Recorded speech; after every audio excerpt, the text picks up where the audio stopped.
You finally did it. You bought a home in a community with a homeowners association.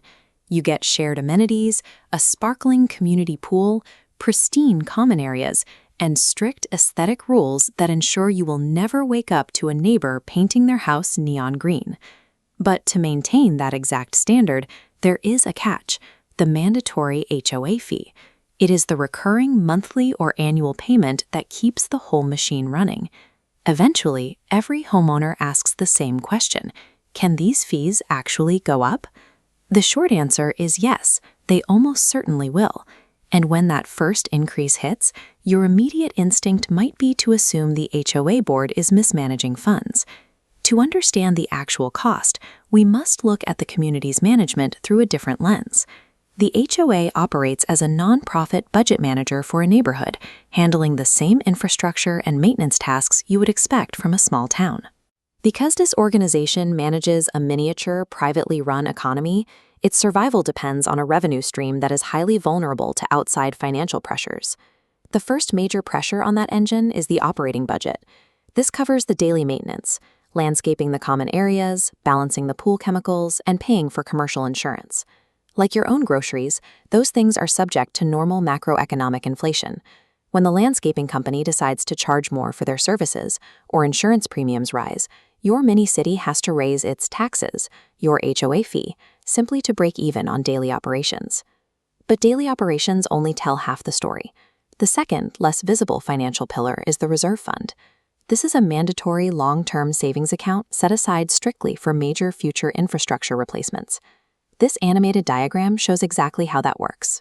The top line tracks the decaying lifespan of a large physical asset, like a clubhouse roof or paved community streets. These assets are depreciating liabilities with a finite lifespan. Down below, the bottom bar chart represents the slow accumulation of your reserve fund over that same 15-year window. Watching this timeline, a mathematical trap emerges. Here is a marker for a $50,000 replacement need. If current monthly fees are too low, the reserve fund bar falls drastically short of that target. To catch up before the asset's lifespan hits zero, the slope of incoming funds has to angle sharply upward. That sharp angle is a severe fee hike.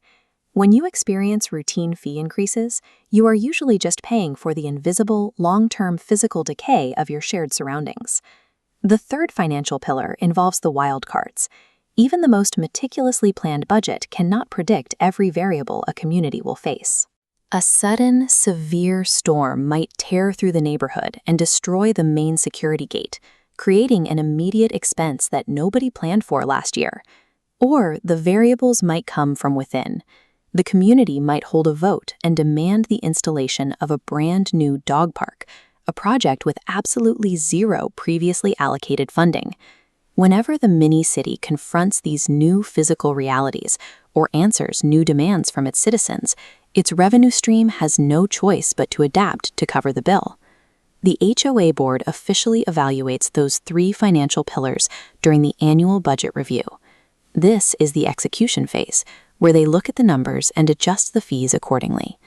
Most of the time, this yearly process results in predictable, minor inflationary bumps, typically landing somewhere between 2 and 5%. But look at this line graph comparing two different fee structures over time. The first line shows that steady, low-slope staircase of predictable annual increases. The second line, however, interrupts the timeline with a massive, sudden vertical spike. This is a special assessment, a sudden, one-time, urgent tax levied completely outside the normal budget cycle. Unpredictable catastrophic events carry equally unpredictable and immediate financial burdens. Those costs simply cannot wait for next year's annual review. If the mini-city has an ongoing mathematical need to raise revenue, what legally limits the board's power to tax its citizens? The ultimate authority lies in the covenants, conditions, and restrictions, commonly known as the CC&Rs and the community bylaws. These documents serve as your mini-city's strict constitution. Inside that constitution, you will find specific hard caps dictating exactly how much regular assessments can be raised annually without consulting the homeowners. It also outlines the precise voting rules required to approve larger, extraordinary hikes. HOA fee increases are an inescapable mathematical feature of maintaining shared infrastructure. Read your specific CC&Rs. That is where you will discover the exact financial